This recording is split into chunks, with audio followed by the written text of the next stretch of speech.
پروردگارا مرگ ما را به شهادت در این راه قرار بده. اگه شما تو سنگر عکس ما رو دارید، ما تو دلمون که سنگر خداست انشالله عکس همه تو وجود داره. پیش از انقلاب تو سخنرانی ها مکرر این رو میگفتم شهادت مرگ تاجرانه است.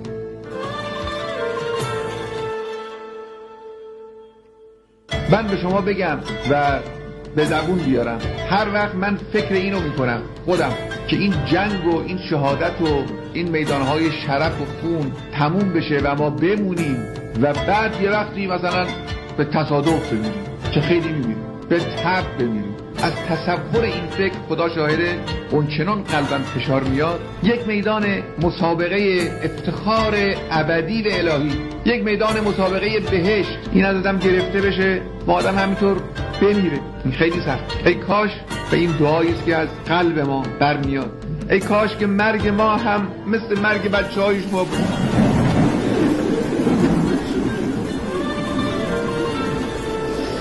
اللهم انهم محتاجون الى رحمتک.